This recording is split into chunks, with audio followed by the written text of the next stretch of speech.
Whenever I'm painting, I'm never thinking I'm painting a boat, or I'm painting trees, or grass, or flowers, or a sunset. I'm simply painting shapes that are of a particular value in a particular color and a particular size. And I'm always trying to do that in the most simple manner as possible. So I think I'm painting poems, not novels, and I want to make suggestions, not statements.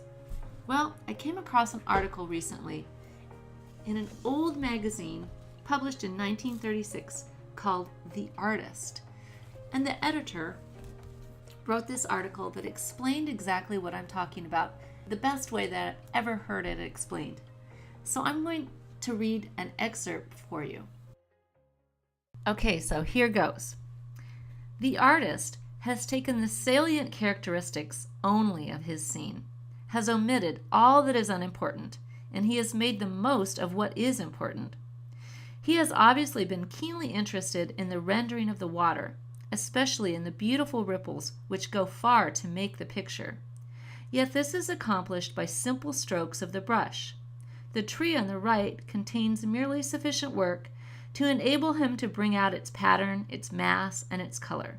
The whole thing scintillates, and this lovely effect is obtained merely by many small dabs of the brush. This is something to remember and try out. The method has undoubtedly been properly considered beforehand and carried carefully all through the picture.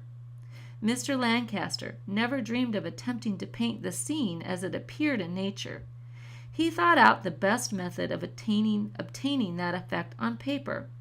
Never lose sight of that all-important fact. It is the secret to successful painting, so keep it as your motto. How can I make it look like that on paper or canvas? Then experiment. Always remember that you cannot paint every blade of grass in a grass field, every leaf and branch on a tree, every ripple in a stream. It is done by suggestion. Your job is to learn how to suggest. If you start to examine each part of Mr. Lancaster's picture separately, the rest being covered up, you will find that the water looks much less like water on its own. But when the picture is seen as a whole, you feel that a boat could be launched into his river, and that you could walk through his grass and shelter in the shadow of his trees. His picture is a satisfying picture because it is complete. Taken to pieces, it is almost meaningless. Each part suggests what it is meant to represent, and all the suggestions are so linked together and harmonized as to form a fine rendering of a river scene. Study its simplicity, its rendering, and when next you paint a river scene, keep this picture in your mind.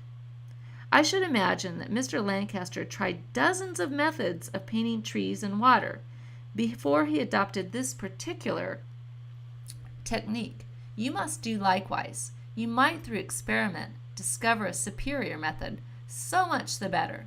That method might be entirely different from this particular one. It should be, because you do not wish to copy another artist. Nature will give you many tips on how to do this or that. Seize on those tips avidly. They are the basis of your personal method. I hope you found that as helpful as I did. Okay, see you next time.